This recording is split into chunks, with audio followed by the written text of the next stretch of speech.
కరువు ప్రారంభమైన తర్వాత ఆ కాలంలో సమర్పణ కలిగిన ఏలి అని దైవజనుడు ఉన్నాడు. వెంటనే దైవజనుడు ప్రాంతానికి వెళ్ళు, ఒక ఊరి బయట నువ్వు ఒక ఎదవరాలు కెట్టలు ఏరుకుంటూ ఉంది, ఆ ఎమ్మంబై నువ్వు అడుగు, ఆయన అన్నం పెడుతుంది అని చెప్పాడు. చాలా భయంకరమైన కరువు కాలం. వెంటనే తిన్నగా ఆ ఊరికి పట్టణానికి వెళ్ళాడు. వెళుతుంటే ఆమెకు ఒకటే కొడుకు, భర్త చచ్చిపోయాడు, ఎవరు లేరు, కూతురు లేరు, కుమారుడు ఒక్కడే. ఆ ఎదవరాలు కష్టపడి సంపాదించుకొని తీసుకొచ్చింది, ఇంట్లో పెట్టుకొని సొమ్ముని ఆ భోజనమును నూనెను పెట్టుకొని మళ్ళా ఎన్ని రోజులు కరువు వచ్చిందంటే 3.5 సంవత్సరాలు కరువు వచ్చింది. ఎన్ని సంవత్సరాలు గట్టిగా చెప్పండి, ఎన్ని సంవత్సరాలు? 3.5 సంవత్సరాలు కరువు ప్రారంభమైంది. కరువు ప్రారంభమైతే ఒక సంవత్సరము ఒకవేళ కరువు వచ్చిందంటే గ్రామాలు ఖాళీ. రెండో సంవత్సరం కరువు వచ్చిందంటే తాలూకాలు ఖాళీ అవుతాయి. మూడో సంవత్సరం కరువు వస్తే జిల్లాలు రాష్ట్రాలు ఖాళీ అయిపోతాయి. 4వ సంవత్సరం అంటే దేశం అంతా ఖాళీ అయిపోతుంది. ప్రేమైన సహోదరులారా, ఇలాగ భయంకరమైన సిచ్యువేషన్ ఉన్నప్పుడు దైవజనుడిని ఆ ప్రాంతాన్ని పంపిస్తే ఎదవరాలికి 1-2 రొట్టెలు చేసే పిండి ఉంది, అంత నూనె ఉంది. కేవలము ఎన్ని రోజులు బతికింది, ఇంతకాలం బతికింది. ఆ కొంతకాలం ఆ 2 తిని ఎన్ని రోజులు బతికిస్తే నా బిడ్డ నేను చచ్చిపోవాలనుకోండి. తిన్నగా ఊరుబేటలోకి వెళ్ళి ఒక్కతి ఎదవరాలి ఇంటికాడ బిడ్డను పెట్టుకొని ఊరుబేటలోకి వెళ్ళి గౌని కాడ కట్టెలు ఎరుకొని తిన్నగా చేసుకొని తిని చచ్చిపోదాం, నాకు భర్త లేరు, నాకు ఎవరు లేరు, ఈ కరువు కాలం ఎవరు పెట్టేవారు కూడా లేరని అనుకొని ఆడ కట్టెలు ఏరుకుంటూ ఉంది. దైవజనుడు ఏలీషా ఆ ప్రాంతానికి వెళ్ళాడు. మొదటి రాజుల గ్రంథం 17వ అధ్యాయము 10వ వచనం చదువుదాం. బైబిల్ ఉన్నవాళ్ళు అందుకతడు లేచి సారేపాతునకు పోయి పట్టణపు గవిని యొద్దకు రాగా ఒక విధవరాల చుట కట్టెలు ఏరుచుండడు చూచి, గవిని యొద్దకు వచ్చినప్పుడు ఒక విధవరాల చుట ఒక ఎదవరాలు కట్టెలు ఏరుకుంటుంది ఊరు బయటలో. ఆమెను పిలిచి త్రాగుటకై పాత్రతో కొంచెం నీళ్లు తీసుకురమ్మని. ఏలీషా దైవజనుడు ఎదవరాలు ఊరు బయటలో కట్టెలు ఏరుకుంటుంటే ఈ ఎదవరాల కాటికి దైవజనుడు వెళ్ళాడు. ఓరు ప్రాంతాన్ని సేవ చేసుకుంటూ పోతే అమ్మాయి కనపడితే, అమ్మ కొన్ని మంచినీళ్ళు పోయమ్మా అని దైవజనుడు కట్టెలు ఏరుకుని ఎదవరాలని అడిగాడు. ఆమె నీళ్లు తేబోచుండగా, ఆమె నీళ్లు తేబోతుండగా అతడేమని మరలా పిలిచి నాకు ఒక రొట్టె ముక్కను తీసుకురమ్మని చెప్పాను.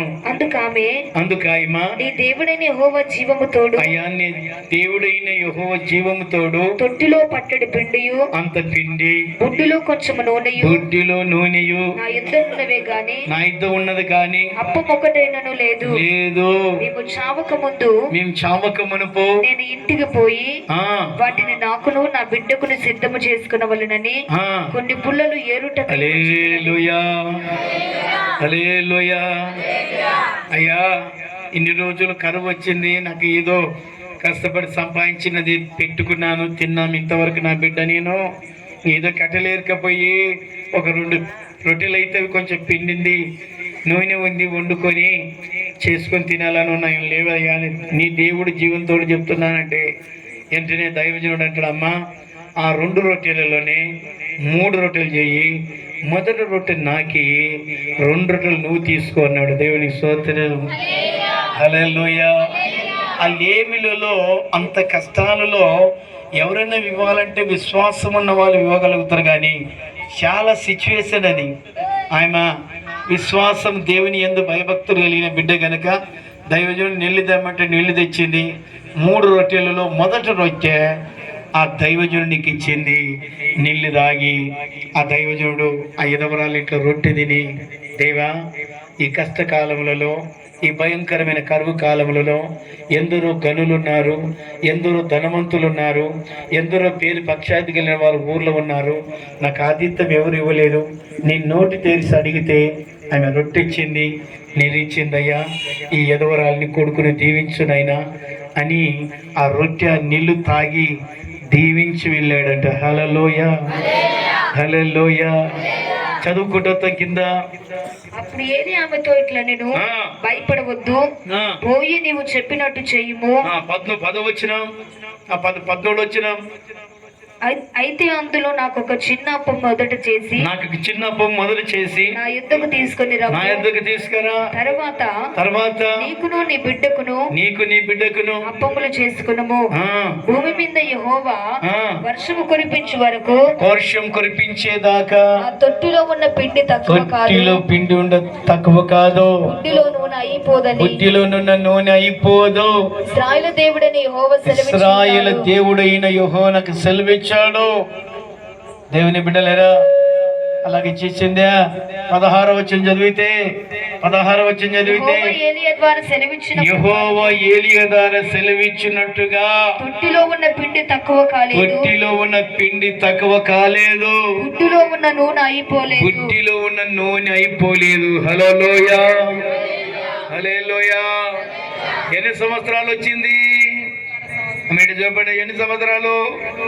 3.5 సంవత్సరాలు. ఎన్ని సంవత్సరాలు చెప్పండి? గట్టిగా చెప్పండి. 1000 దినాలు. భర్త ఉన్నవాళ్ళు, ఆస్తులు ఉన్నవాళ్ళు, అంతస్తులు తల్ల కిందలు అయిపోయారు.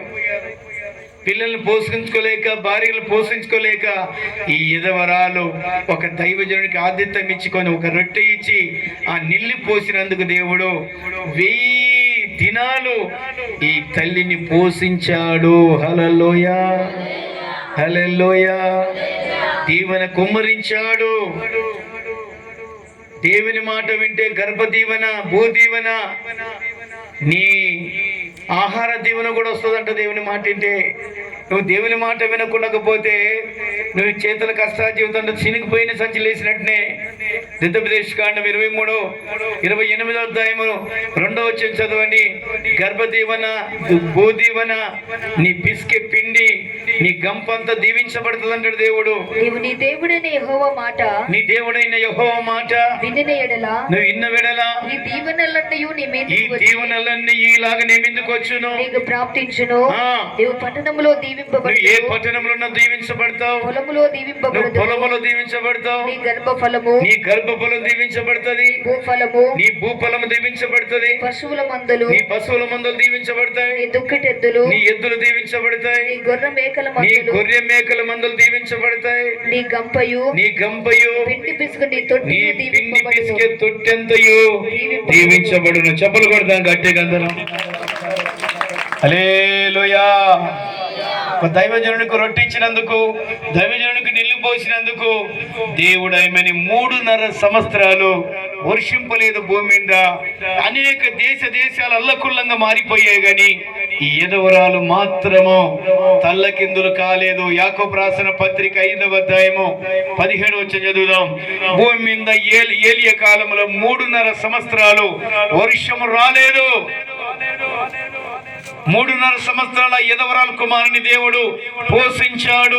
నూనె తక్కువ కాలేదు, దీవించబడింది నూనె, పిండి కూడా దీవించబడింది ఆహారము. చూడు సార్ చదువుదాం. ఏలియా మన వంటి స్వభావం కలిగిన వాడే వర్షింపకుడునట్టుగా అతడు ఆసక్తితో ప్రార్థన చేయగా 3.5 సంవత్సరముల వరకు భూమి మీద వర్షింపలేదు. అతడు మరలా హల్లెలూయా. గట్టి చెప్పండి హల్లెలూయా. ఎన్ని సంవత్సరాలు చెప్పండి అమ్మ? ఎన్ని సంవత్సరాలు? 3.5 సంవత్సరాలు. ఈమెకు భర్త లేడు, ఒకగానొక కుమారుడే. మన దేవుడు తొట్టిలో పిండి అయిపోలేదు, బుట్టిలో నూనె అయిపోలేదని గ్రంథస్థములు చెప్తుంది. ఎవరికి ఆతిథ్యం ఇచ్చింది ఈమె? బంధువులు కాదు, స్నేహితులు కాదు, ఒక దైవజనుడికి ఆతిథ్యం ఇచ్చి ఒక రొట్టె ఇచ్చి నీళ్లు పోసినందుకే దేవుడు అలాగ దీవించాడు. హల్లెలూయా, హల్లెలూయా.